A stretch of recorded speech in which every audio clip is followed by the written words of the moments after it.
Welcome to the VIV Mental Health Podcast. My name is Kris and I would like to begin this chapter of the podcast with a note of gratitude. It's been 12 months since I last released an episode of this podcast, and I've genuinely missed having these conversations and sharing them with you. This podcast has been an invaluable learning experience for me personally, and I'm grateful that it has been for many of you as well. In short, it's great to be back. Over the past year, I've had the privilege of being invited to speak at conferences and events. I've facilitated workshops and training sessions for businesses and organizations. I performed live music and mental health comedy at fundraisers and community events. And VIV Productions was launched, producing wellness and mental health related podcasts, videos, and social media content for my clients. I am incredibly grateful for each and every opportunity that has helped me pursue my passion of connection, education, and sharing my lived experiences. Before we begin, I'd like to take a moment to thank each and every guest who appeared on the podcast over the first 18 episodes. You gifted me your time, your expertise, and your presence, and allowed me to grow personally and professionally in ways that I couldn't have imagined. Our conversations were shared with listeners all around the world, and I received countless messages of gratitude for you so graciously sharing your knowledge and insights. It is truly a privilege to me to share space with people who are passionate about the well-being of others, who want to see mental health destigmatized, who want to amplify existing resources and help create new ones. I thank you for sharing these spaces with me and for your enduring contributions within your respective fields. I would also like to personally thank a number of individuals and organizations who have been an integral part of VIV Mental Health's growth and success over the past 2.5 years.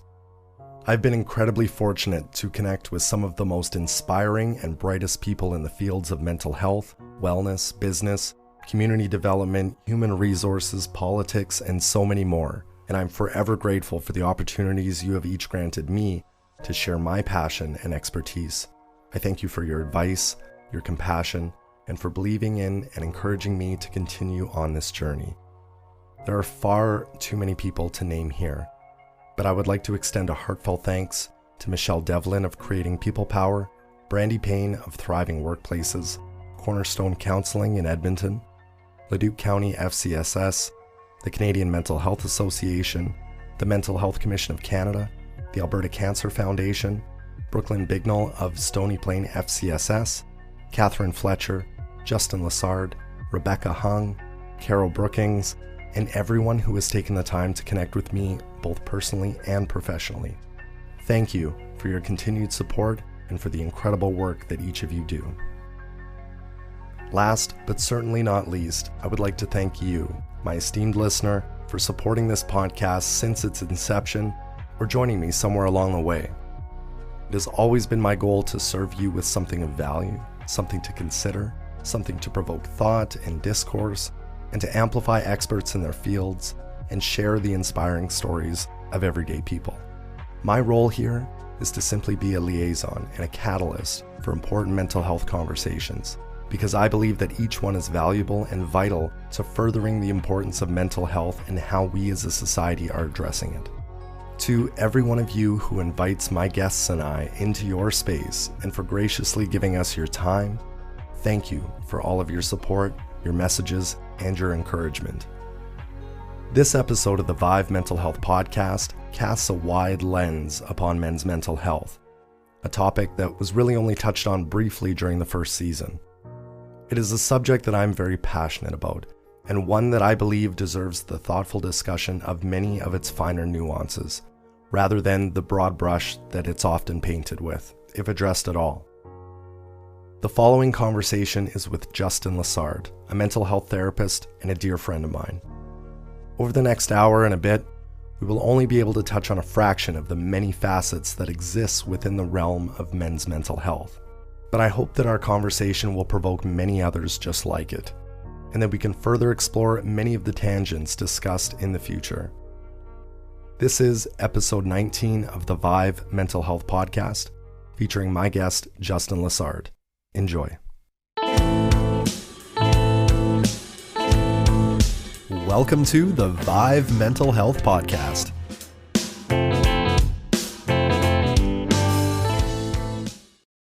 You invited me out to boxing to try it out yesterday, and I had the best time. It was amazing.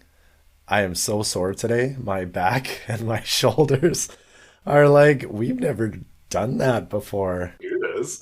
We don't do this. So I went to roll out of bed this morning and I'm like, oh, that's more difficult than it used to be.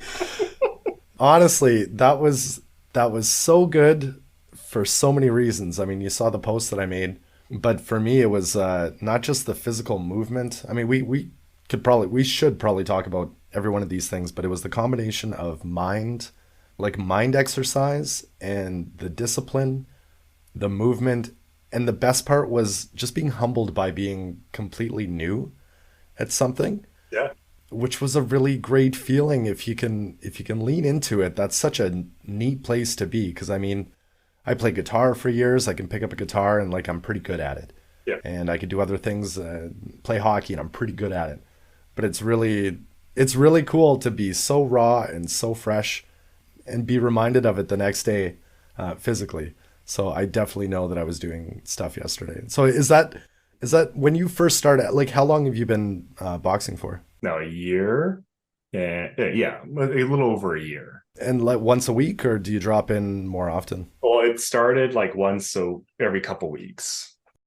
And then, I mean, I've been pretty static for so long. Like you look at COVID, and then there's just like not a lot of great spaces for people to go and learn. Like my wife made this really hilarious joke when we were watching my nephew at a baseball camp.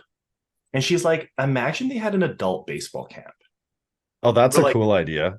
like imagine there is like a sports camp where like people who have either like never played or like kind of want to get better, or you get a bunch of buddies and pals together and you like go and learn a sport for like 2 days in the evening, and you like make it an adult event.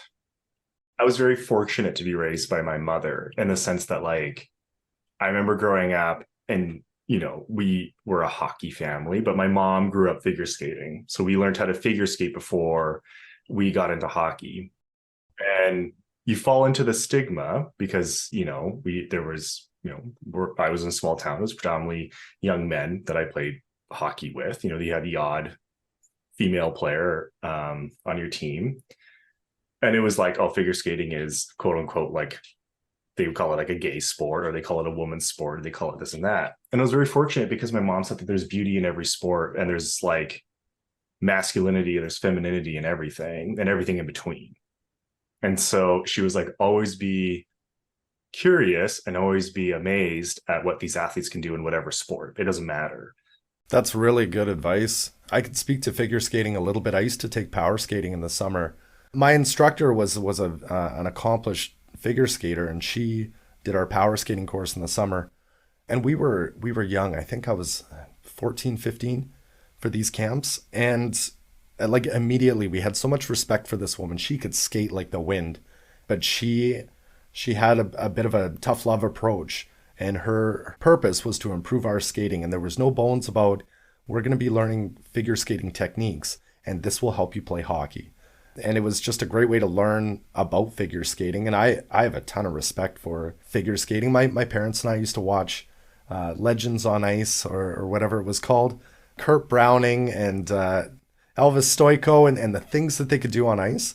I just didn't see that stigma. I was just in awe. But I think you bring up a great point. And props to your mom for framing it that way, because that's really important. Well, it was just like everything takes talent, and not even just talent, but everything takes time and effort and skill. And it doesn't matter if it's like a big time sport or not. Like that's why I think, the Olympics is like a touchy subject. I have like really mixed feelings and emotions, but we grew up as an Olympic family. Like we loved the Olympics, but we were told it was important because you got to see these people who had dedicated their lives to this art form perform at the highest level. And what is not to be celebrated? Like in every sport, it's like in anything, to me, I believe that like all of these aspects are important, and everything should be validated and like cheered on. Even to go back to boxing, like when I grew up, I just looked at boxing as like a brutal sport. But now having done it, I'm like, wow, what an absolutely beautiful game. This is Justin Lessard. He is a good friend of mine. He's a mental health therapist. You are my first repeat guest on this podcast. When I asked you to come on the show, I was like, I want to go into men's mental health, which is something I really didn't do in the first season. It was more broadly talking about mental health and accessing resources. And I wanted to hone in on men's mental health. And I wanted my first question to be, why is it important that we segregate and talk about just men's mental health? I think my answer would be, I think, again, when we talk about all of these subjects, I'm very big on intersectionality. And again, I think not often is the intersection of men usually addressed in a way of concern. I also believe in nuance, and I believe in contextual framing, because the end goal is for this messaging to be really effective and to really resonate. There is a lot of nuance and context and history and different things that are worth discussing in that specific framing. Would you kind of agree with that? Yes, I would. Yeah. I find like everywhere else is getting lots of attention. I think that's really important. So like, again, it's not all or nothing, like we we have lots of pies that we can deliver. We can look at everything and kind of go, all of this needs attention. Mm-hmm. And giving this attention doesn't take away attention elsewhere. Having left Twitter and most of the banter internet world, the debate world, I guess. Yeah.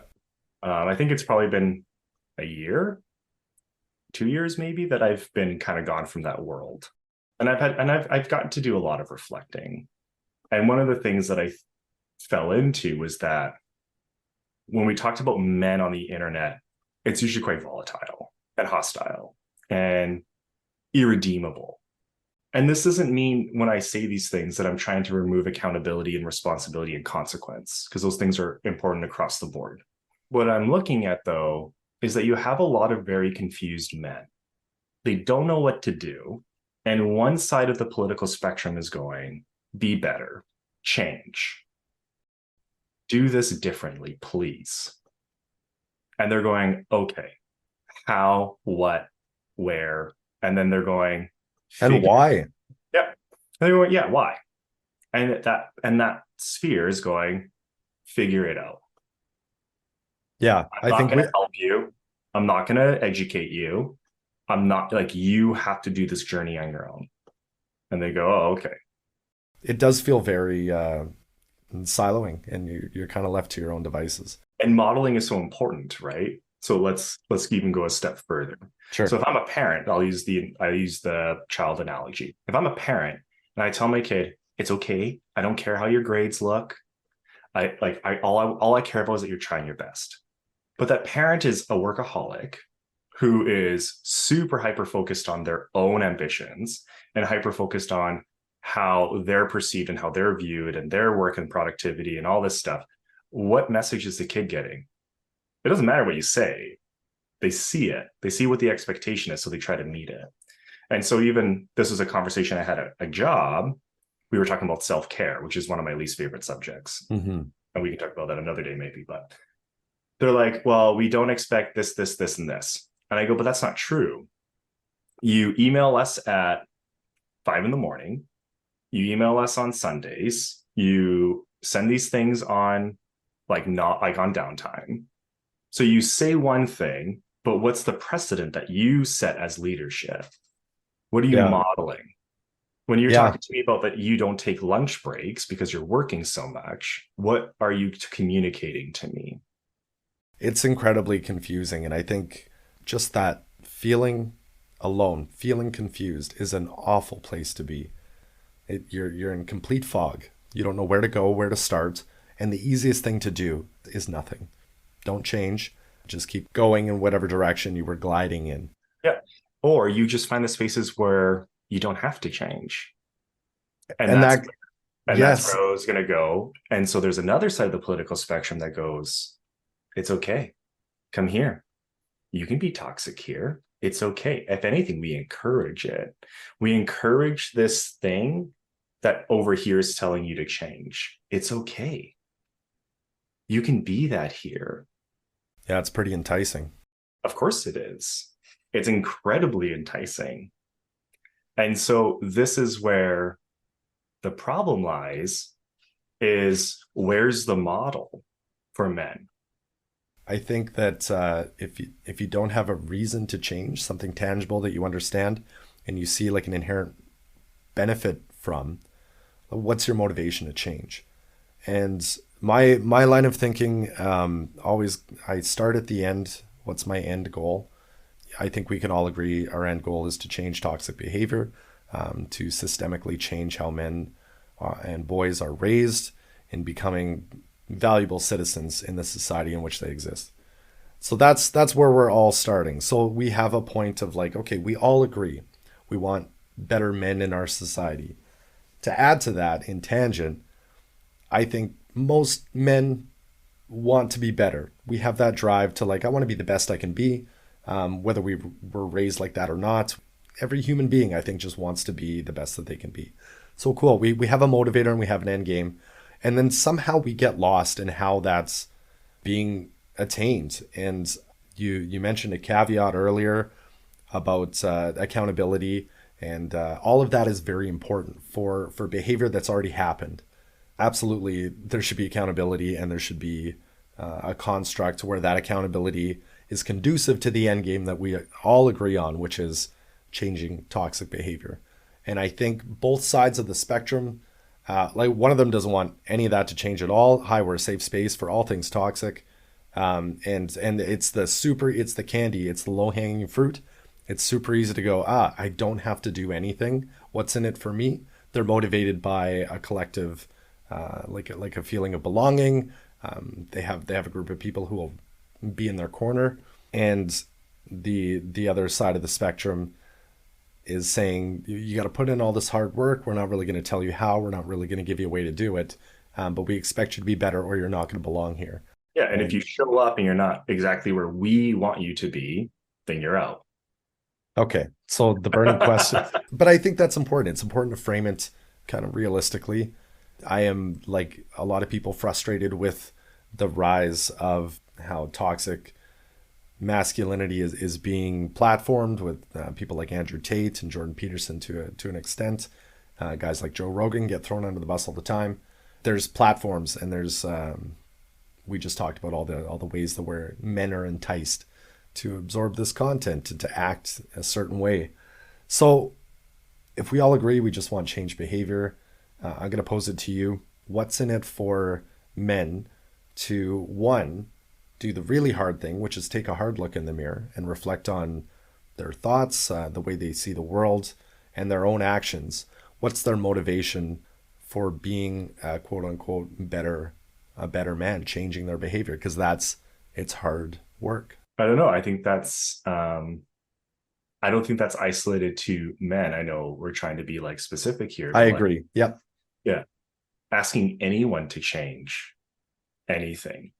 So like even in therapy, one thing that I bring up, I'm like, every aspect of change that you're making is a marathon. So like, we want to run the marathon, but what does it take to finish a marathon? Why are we running a marathon?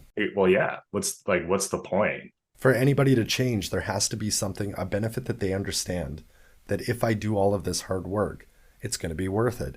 Why? I'm not a runner, man. Like, you know that. Not a huge fan. I do run, though, a little bit, because I do feel good after. I get that runner's high, maybe 5K, 7K. I feel good. I have no desire to run a marathon. What's in it for me? Like, nothing's chasing me. Tomorrow, no one's really going to care that I ran a marathon. Like, it's just for me. So what are we kind of selling? If we were marketing for humans to be better, what's in it for them? I know what the benefits are, truly, but I'm speaking more broadly in the fact that if we want behavior to change, and we can't just sell the merits and be like, look, better society, and that doesn't resonate, then where do we go from there? I'm happy to meet someone where they're at and sell them on the benefits. Whatever resonates with them, Let's run with that because my end game is the same. So what made you want to change? What made me want to change? Selfishly, I'm like, I don't want to feel like this again. Why do I run 5K occasionally? It's a selfish reason. And I think humans, I think it's kind of a stigma that we can't frame anything selfishly because we're, in my mind, like we're reaching the same goal that kind of the people around us want. So if there's a selfish reason for me to feel better, feel healthier, I think that's great because it's still conducive to the cause. What I'm getting at though is like most people are willing to change. I vehemently believe that people want to be better. I agree with you. I just feel you have a world that wants you to not. Okay. Can you expand on that? So I remember in the last time we chatted, we talked about emotions. And it was like, well, what is the benefit of having an emotionless society? And I said, one, you're a better worker. But the people who get harmed the most with an emotionless society, in my opinion, now escaping the like aspect of like what the residual effects are, is men. Men have no skills when it comes to being a person on average. I'll tell you a quick story. You spoke about your mom earlier. I'm very close to my mom as well. She raised me with a lot of compassion, and her view of the world still resonates with me today. In my social circle in junior high, my two best friends were girls, and the three of us were totally platonic, inseparable, the best of friends. I was exposed to a worldview that I think a lot of young boys weren't exposed to. So we would maybe skip school, go sit in a cafeteria somewhere, and the three of us would talk about ourselves. So these girls would talk about the boys they liked, the teachers they hated, and stuff with their parents, how they were feeling. And I thought this was normal. I was kind of immersed in this self-reflective sort of dialogue all the time. I would go to hockey practice and, I'd ask the guys like, hey, how are we feeling today? And they're like, I don't know, itchy. And I felt very fortunate that years later, I felt very fortunate that I had this kind of exposure. But I don't think a lot of boys and young men do. And it was so fundamental in the compassion that I have was because of that exposure in boyhood. I know that you do a lot of youth work. Maybe we could just kind of go backwards in time and talk about boys and how boys are being raised. I mean, like, I was very fortunate. I had three older sisters. I had a mom who's very open-minded. And, like, I give my father actually quite a bit of credit. My dad, he dressed up in tutus and stuff for, like, Halloweens and things like that. Like, those things were not discussed as feminine. My dad was like, I think this is cute. I'm going to put it on and it's going to be kind of, and people will laugh and it'll be a joke, but like, whatever, this is my Halloween costume, so whatever. And like, I'm unapologetically this thing. And he was a very kind and soft-hearted person. Like we would be walking and he'd see people unloading stuff out of a vehicle and he's like, we're going to go help them. And I would go, well, do we know them? He goes, it doesn't matter because you don't understand how our kindness ripples through people and where that kindness is going to go. So we should just always be kind. That's amazing. Was there a point where you kind of understood what that ripple was? Maybe not like at that time if you were too young and you're like, okay, I'll just, my dad's saying we should go help. Let's go help. But was there a point where that really sunk in? Because you ended up in a career field of support. Like you help for a living. I mean, even in your friend circle and with me and everything, like you are a helper. And that's sort of ingrained in you, obviously from a young age. I think I learned very later in my life, it's really easy to be a dick. It's really easy to be angry. It's really easy to self-loathe. It's really easy to then take your self-loathing and put it on other people. On projection. Why do you think that's so easy comparatively to the hard bit, which is having to be thoughtful? Because you do have to take a second to be thoughtful and be kind. Because we genuinely do not have the skills to do that kind of work immediately. That's one of them. And then the other one is we don't live in community enough, because how my actions impact you don't matter, because I don't know you. I can treat you like garbage and you're just a clerk. Like, I walked out of the gym the other day and this guy's just yelling at this woman who's just doing her job. Oh, wow. She's just giving someone a ticket and he's just lighting her up for no reason. So I walk up and we have this conversation, but it's like, and I wasn't crass to him. I'm like, why are you doing this? Like, what is like, what do you think you're going to get out of this? Yeah. And then he starts taking it out on me, which is better. I would rather he yell at me than this person who's just doing their job. Right. And I'm like, we don't understand. We've been so taught this individual me, ego, me perspective. We no longer think about the ramifications of our actions. Like, we know that empathy in North America is at an all-time low. How do we know that? Like, large-scale surveys and like predominantly universities and stuff like that. That's a different conversation about how we do research properly and like survey people properly. Yeah. But genuinely, like, empathy is at quite a low point in North America. It definitely feels that way. Everything post-COVID feels more individualistic, less empathetic. That's just the vibe. Yeah. And so this idea of like being kind is also viewed as quite feminine. And so when you have a lot of men predominantly, they're unwilling to like, they'll like, this is where it's so confusing to me. You have all these men who would give the shirt off their back for someone right next to them in their sphere, in their circle. Yeah. Anything outside of that circle, it's like, I take care of my own and that's it. And it's this weird cognitive dissonance in their value system that I am just not able to comprehend. Yeah, it doesn't make sense. Just on another tangent, Justin, I hear a lot of behavior being blamed on like a primal instinct. For example, men inherently, and that word gets tossed around all the time and I can't stand it, but inherently need to protect our orbit, our circle, and everyone outside of it is a threat until proven otherwise. That's a primal instinct. Kindness is something maternal.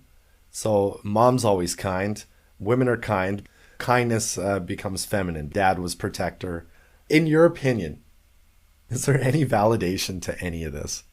No, because we have so much data, so much research that shows that's not true. We know historically men and women partaked in various roles in their societies. Right. Like that whole BS about hunter-gatherers and like women were forests and were hunters. And that's just not true. My wife and I had a friend over and all three of us were chatting about this. And it's like, again, when you have a field dominated by men, they were talking about, I think it was a Viking. I can't remember. Mm-hmm. So they find this Viking grave and they're like, must have been like this esteemed warrior. There's all this stuff and blah, blah, blah, blah, blah, blah, blah. So then decades later, come to like the last few years, women are getting more into STEM and research and things like that. Yeah. And the women are like, we should just like do an analysis of the bones to see if it's a man. And then they did. And guess what? It was a woman. Shocking. It makes you think that's only one example. Like, how many other examples are? But we can also go a step further. What if that was a trans person historically? Because we know that trans people existed historically. Absolutely. So bone DNA won't account for that. That's right. So like, I know we're talking predominantly about men, but it's like there's men, the women, and then everything else. Yeah, everything in between. And we've created a BS narrative about things to help people feel more comfortable with things. Again, like predominantly when we look at psychology, what your esteemed person should be is a closed off, stoic man. That's the trope that's existed forever. Like why do we use the term overreact? Like, why does that word exist? if I respond to something heavily, doesn't that mean that that resonated with me in a way? And instead of shaming me for having an emotional response, shouldn't we be curious? This narrative exists for a reason because men created it, and it benefited them. That's why it exists. Yeah. But it is really disarming to have anything challenged. It happens in science all the time. There's all these scientists who are like, I just follow the evidence.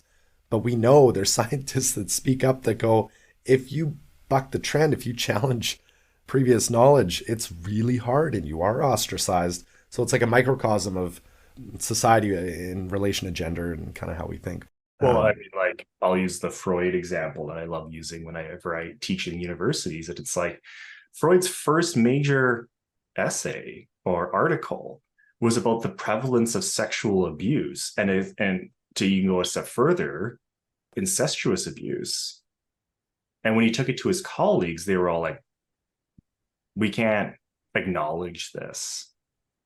And then that's how Freud went on to develop a psychoanalytical theory, where, he was right about lots of things and wrong about so many other things. But basically he was like, there's a problem here. Like, something's going on here. Right. And society was like, we don't want to acknowledge that. Or I'll use even like Maslow, who did a lot of his research on his hierarchy of needs in Alberta with the Blackfoot community. And he was like, we've got it all wrong as Europeans. But I can't, and he had all these unpublished journals that are now kind of coming out, and lots of Indigenous researchers are kind of highlighting and putting this out there. Yeah. And he's like, but I can't talk about this because I will be destroyed. There's a real deterrent for men to not challenge themselves or to hear like a great idea and even just sort of states, their worldview, not with an unwillingness to change, but just to say, well, this is how I've always thought or experienced something. And if they do that and they don't have a safe space to be wrong or to practice corrective behavior, the easy thing to do is nothing, or go to the side that's like, hey, don't worry about it. Yeah. I always kind of think about the documentary Behind the Curve. So this is about the flat earthers. Yeah. And I think my favorite part about that documentary is at the very end when the guy's like, yes, okay, let's say I am wrong. What do you want me to do? Right.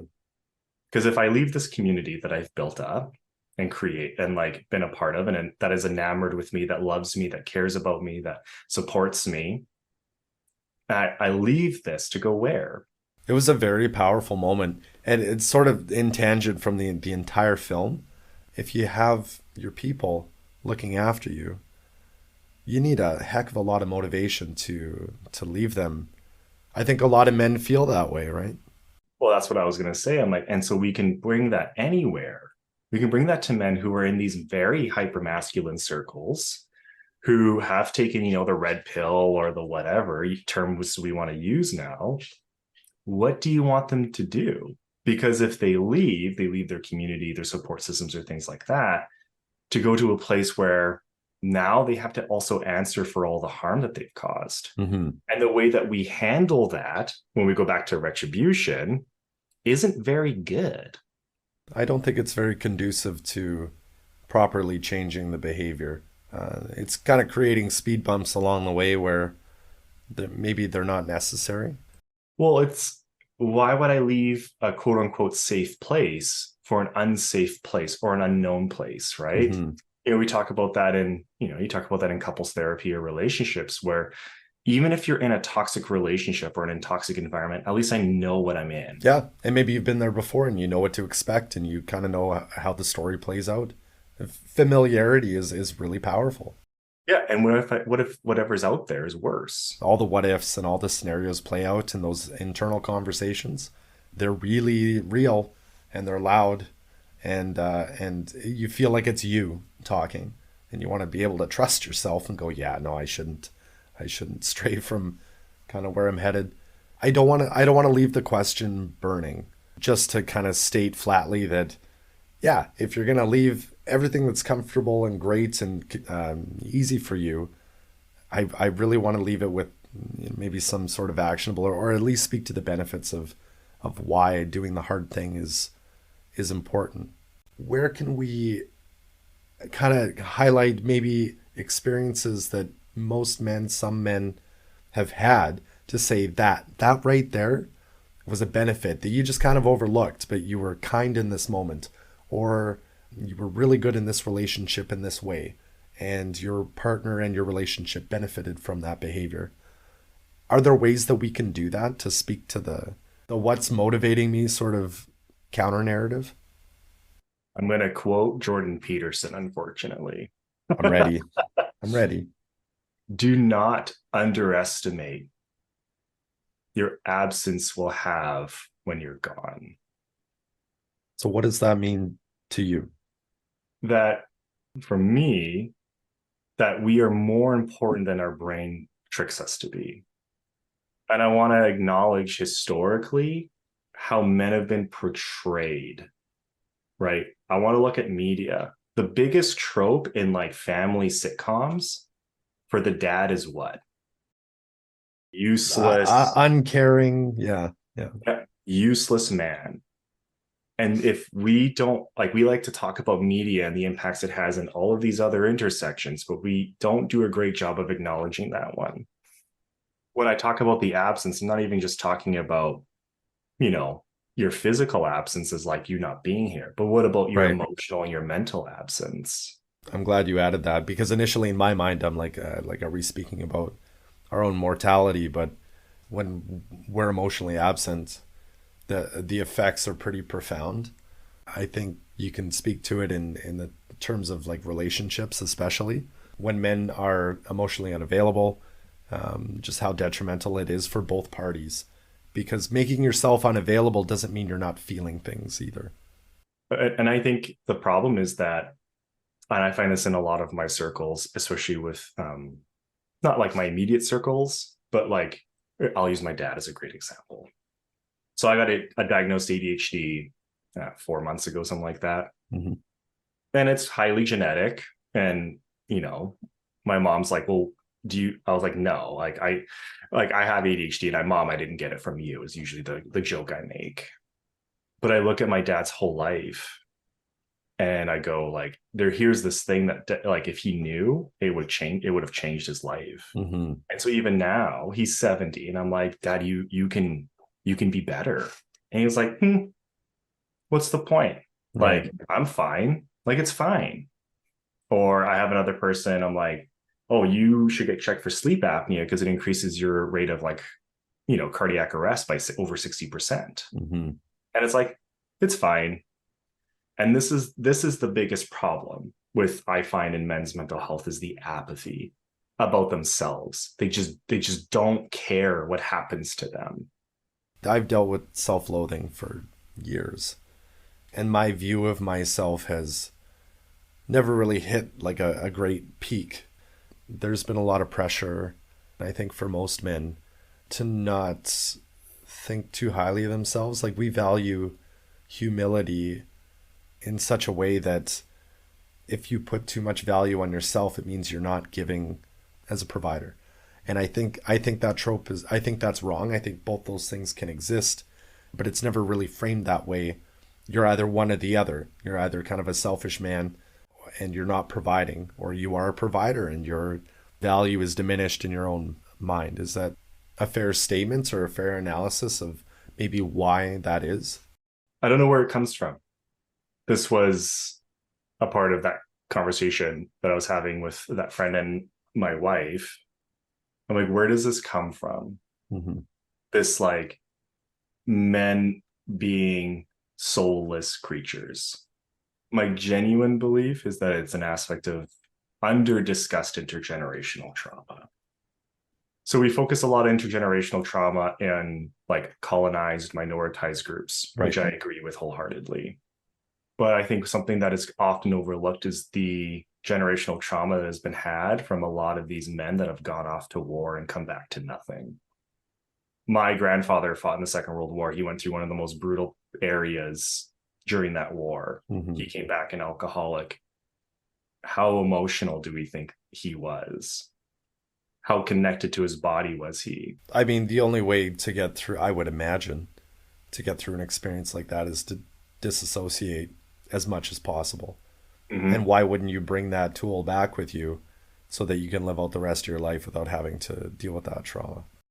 When you've seen so many people that you have loved and cared for and created bonds with be treated like fodder, what does that say about you? What does it say to you? Yeah, you're also fodder. I And think, so it ties into the industrial military complex. It also ties very well into capitalism yes. because I can just go work my job. And, I know you and I talked about, the trades. Yeah. And you have these predominantly men in the trades. They work stupid hours that no one should be working. They're exhausted all the time. And they don't have the capacity to give to themselves, their partners, or their children. And so at some point, you see the disappointment over and over again. So what do?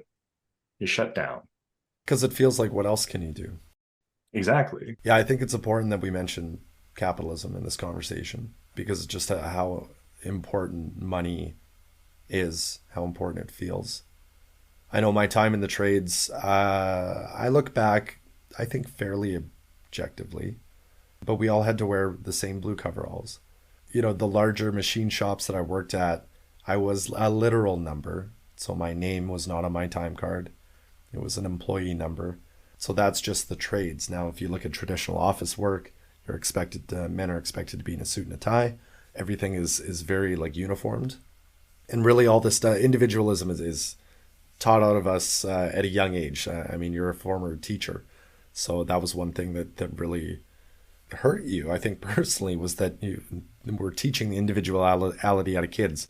So we're prepping them for a capitalist society where they're expected to conform and be stoic. We have to resist the human urge. I don't think anybody wants to be just a number. And this is where I think I really appreciated the Barbie movie. You have all these men that are really mad at the character of Ken, right? They're just so livid. And it's like you're so close to understanding the point of this. What you're mad about is that he recognized that he could be more than just a trope. Like there is this stupid podcast. So a clip popped up and it's this guy. He's like raging that like his partner doesn't just give him sex all the time, basically. But it's interesting because he's ranting. He's like, I have to be a man all the time, but you get to pick and choose when you're a woman. And it's like, you're so close, so close to figuring out what you're actually angry at. And you're mad that you don't get to be more than this little thing that you've been told to be. We might have to do like 5 more episodes about this. Where I wanted to end this up, though, was when we had lunch and beers a couple weeks ago, and we were talking about sport. And we started this conversation about boxing. And we're going to end talking about sports. But it kind of goes along with what you just said about the patriarchal expectation of men. I want you to, you know what I'm getting at. I'm going to ask you, why do men love sports? The reason that men love sports is that it is the one place that they are allowed to be emotional. When you said that to me, I put my beer down and I was just like, holy cow. This is where men are allowed to cry and to overreact. Like, I love that you brought up that term earlier too. Just to have these unabashed, big emotions. They have a safe place to do it. And they can be intimate with other men. And it's not a weird thing. There's a lot of hugging. There's the bum taps. Lots of bum taps, lots of hair ruffling, lots of back massages, lots of hand holding and caressing, and all of it is very platonic. A lot of it is very loving and caring, but you're only allowed that kind of physicality and care and affection with other men in that realm. It really feels like it's the only safe space, and they're revered in that arena for being emotional. We want our athletes emotional. We revere them, we platform them and celebrate them. And how did sports get the privilege? Why is it unique to sport? Because when you frame it like that, at least in my mind, I'm like, we should be safe to do this anywhere. And I think there's just nothing but benefits to me that this could bleed out into other aspects of work life and home life and having beers with the boys or whatever, to be celebrated for being emotional and having that passion flow out. Yeah. I mean, sports has allowed this kind of mask, like you can hide behind it. Because unfortunately, when you go back to society, if you like snuggled up to your bud in public, there's a perception there. Because if two women sat beside each other, you're like, oh, just really good friends. Right. Whether they're together or not. But if two men do that, it's automatically they have to be dating and they have to be gay. Yeah. And I'm not saying that in the sense that like there's something wrong with being gay, but because of the way that masculinity and patriarchy presents itself, a gay man is still viewed as not a man, quote unquote. It makes zero sense. But the problem is that sport removes that blanket and it gives men permission to be intimate with other men. I think that's the key, is that you have permission. So I want to relate it quickly to my passion, which is music. And music and performance held the same sort of feeling for me, that as someone who I had a very traumatic childhood experience. So my outlet over the years was to write poems. And then at 12, I started learning guitar. And then in my 20s, I started a band. And I took those poems and I made them into songs. And I could stand on stage with everyone cheering and people singing along to my words. And I was screaming my emotional truth, full throat. And the mask was that I think most of them didn't realize how personal these songs were, how personal these words were. And I was saying the quiet parts out loud in a totally safe way. So there was no way that I could be chastised for being emotional. I had cried on stage. I had completely broken down. I was a sweaty mess. And at the end of it all, everyone's hands are up in the air going, that was amazing. That was awesome. And it was the best feeling, because that's where I could be emotional. And that was like my safe place. And I think sports and music, the way we look at our rock stars, the more that they pour their soul into a performance, the more we're like, wow, that was the best. And I don't think it's fair that it's just kind of limited to those two areas. Like compartmentalization of being a human. There are places that you're allowed to be a person and a human, and there's places you're not. I wonder how we got there. I wonder what the benefit was to closing off emotion in certain areas and just having these little pockets where it could be celebrated. I think one thing that when we talk about mental health, I'm noticing predominantly, we are not talking enough about, we have such a major skill deficit in Western society in how to be just there with someone emotionally. Mm-hmm. We're just ill-equipped in general to engage emotionally with other people. I find, again, like women are much better, but they're not perfect. But there's also the ramifications of like women are not allowed to be angry. Women aren't allowed to be bossy. That's what I mean by like women have a skill deficit too that is being, I find, almost not really addressed very well either. Mm-hmm. Because a woman should be able to get absolutely enraged and not feel crazy for it. Right. Or not feel ashamed for it, because they have lots to be pissed off about. Yeah. Right. You know, like you see in a lot of women getting into the gym world, like you hear like powerlifting. Yeah. Powerlifting, stuff like that, and you have men critiquing them because they look like that, and then you have other women critiquing them because they look like that, and it's just like, why do you care? Right. And so we live in this thing of like, we no longer look at another person in success or changing or growing and go, oh my God, I'm so proud of you. We always want to bring them back down to our level because we would then have to acknowledge that maybe we are not happy where we're at. I think we'd have to acknowledge that we feel threatened, and maybe we can't pinpoint why or be able to articulate it, but just having the feeling of like, this is a threat in some way. I don't know why. Shut it down. Like I talk about, I use the analogy in therapy of growth as like walking through different stages, and there's just different doorways of these stages of your life. Mm-hmm. And the sad part is, if I want to progress through these stages, I unfortunately have to leave people behind because they're not ready to move through the door with you. Yeah. And you can't stand in the middle of the door. It's just not real. So you either walk through the door or you don't.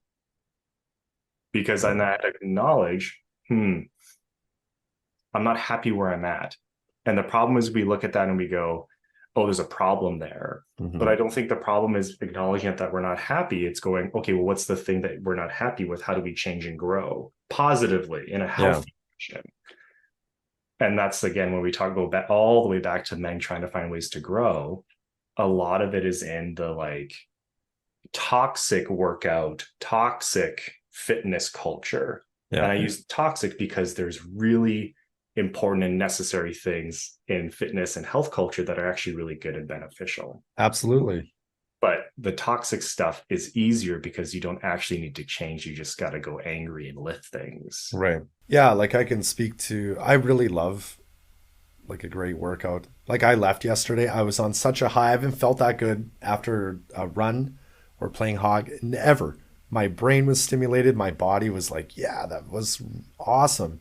When I finally realized that I was worth working on, that I sat there and I'm like, I do want to improve. If I stay stagnant, it's kind of boring. I didn't want that. So how can I improve? Where can I start with the hard work? I did have to reframe the idea that it was all hard, because it really was nothing for us to have a beer and you're like, yeah, come to boxing. And then I just showed up and it was safe and fun and cool. It wasn't actually that hard, but I built it up in my mind a little bit to say like, I got to drive across town and like try this new thing I'm going to suck at. And I think being able to share that kind of experience and say like, hey, it really wasn't that hard. We talk about all this hard work that it is to change. Some of it is very difficult, but some of it isn't. But I don't think you always had the confidence to do that. I wouldn't be mentally in the position I'm in right now if I hadn't done that first boxing lesson. Amazing. Because not only did it show me a place, because again, I grew up with 4 women who there's an aspect of masculine shame involved in that. And they didn't do it intentionally. Yeah. They were trying to protect me from that, a lot of the negative aspects of masculinity, but that internalized in some aspect of shame of being a man. And having this thing where you can express all this physicality in a safe, caring environment has just been so good. And not to say that like being like that is solely masculine. I think that's a big problem is the area of that. I obviously like, I believe that anyone can go boxing and like get something beneficial out of this. So this is about my personal view. Yeah. And I was lucky I have a great coach who is super kind and supportive. And I also was lucky because I went with a friend who, wants nothing but to see me grow and progress. And I want nothing but to see him grow and progress. Yeah, I'm very grateful to that you have the same mindset towards me. When I was teaching guitar for years, I would always hear these hints of self-loathing, like I'm going to be terrible. I'm never going to be as good as you. And just in my heart, all I could do was just encourage. I really enjoyed it. I really loved watching students grow. And I think it's such a cool role to be a cheerleader in someone's life. Like when you have people who are willing to go with you just for the ride, just because they like you and they're like, I want to see you hit the next door. Those are the ones that will come with you and should come with you. And the ones that try to keep you under thumb, feel threatened for whatever reason, they're not going to help you get there. Like, you're one of my best friends. There's always a new person who will look at you and go, yeah, I just want to see you succeed. I want to see you grow. So there's like so many facets I want to touch on that. Okay. Because I think you bring up a good point. Because you have those friends who go through the door and they do leave you behind. But then they open the door and they go, are you ready to come in? And you're like, I'm not ready yet. And they go, okay, but I'm here when you are. Yeah, the door's open. And then you talk about this aspect of like, and we are really good at cheering on other people. But we really suck at looking back and being like, okay, how do I cheer myself on? Because like when you got that twist down, yeah, and you get all this validation from these people being like, you did it, there has to be this internal part of you that's like, I did it. Yes. And so we even want to go back to the marathon analogy. I go, absolutely. Running a marathon, if I'm like, we're running a marathon, you're going to go, absolutely not. Correct. Because as a society, we're so focused on the end point. What's the end product? And so then I'm like, so now we have to scale it back. When we talk about change, today, we're going to walk around the block and we're going to be proud of that. Yeah. Maybe the next day we run the block and we're going to be proud of that. Yeah, I look at a lot of the way that mental health journeys are framed. Step 1, 2, 3, 4, 5. Step 1 is often, well, talk to somebody. And I don't teach that as step 1. That wasn't my step 1. My step 1 was to not have negative thoughts for a morning. So there's step 1A, B, C, D, E, and way before step 2. And when it's in bite-sized form like that, I mean, like, you can look at it and go, that sounds great, but is that like a real thing? When I got that twist down yesterday, I could have gone one of two ways. I could have said like, yeah, like that, awesome. Or I could have said, well, it's about time. Like, I should have got it like 3 tries ago. And that was my mindset at one point in my life about everything. I should know better. And that was ingrained in me by people in my life. And you should just know. But I didn't. So when I go back to like, how do men change? How do they do better? It is validation. It is encouragement. It is support. You know, I've read so many things where they're like partners complaining that their husbands don't do enough, but then their husband does something and they want validation for it. And then they don't give it to them because they're like, well, that's just the expectation. And a psychological basis, we know that validation, positive reinforcement is how you get people to continue to do something. 100%. So like, why does that go out the window when it's a person? Why does it go out the window when it's an adult human? Yeah, I think we get lost in the human element, and we'll frame it as like, I'll shame to change. We know that's not a real thing. That doesn't work. What are you actually going after here? Is it change behavior? I'm happy to meet whoever, wherever they're at. It's important to make amends with past behaviors, but always with an eye on, okay, what's next? Where am I moving forward? You can't stay there. You stay idle that way. So it's complicated. And I think that we try really hard to put things into standard boxes, and that's human nature to try to simplify things. But I think people need to genuinely get off the internet. And again, there's like the trauma piece of like, they've been harmed by something, therefore they want to punish something. And that is fair. Yep. But we know that the only way we move forward and change things is through acts of rebellion. And to me, acts of rebellion is love and kindness and empathy. It sort of bucks the trend that we've slipped into, especially in the last couple of years, where the compassion piece and the kindness piece doesn't seem to be as relevant. And it is causing harm. And it causes harm to everyone. Everyone, yeah. Think of it as brave to be kind. If you want to feel good about yourself and you want to make someone feel good about themselves, yes, it is expected, but it isn't the norm anymore. There's so many things to be proud of, to be kind to yourself, to the people in your orbit? And a nice test for people I like to put on them is, if the way that you talked to yourself is the way that you talk to other people, how many friends would you have? mm-hmm. So if you need to change that, then needs to start with the conversation that I have with myself. How kind and compassionate am I? And am I cheering myself on and supporting myself? So if you miss that, let's say it's like you're trying to get better with fitness. If you miss going to the gym, how are you talking to yourself? Mm-hmm. If you didn't show up for someone, how are you talking to yourself? If you make a mistake, how are you talking to yourself? Because the way that I treat me reverberates out there. So going back to my dad with kindness, that the way that I am kind to myself reverberates back into the world.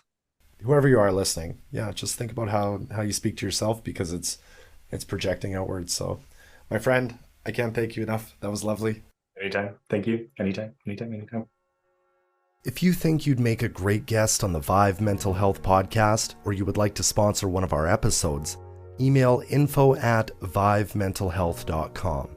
You can find out more about us by visiting our website at vivmentalhealth.com, including speaker inquiries, workplace training, VIV productions, as well as a resource page where you can find counselors, hotlines, and much more.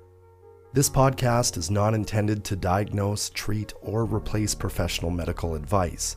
If you or someone you know is experiencing a critical mental health event, call 911 immediately. Take care of yourselves, each other, and we'll chat again soon.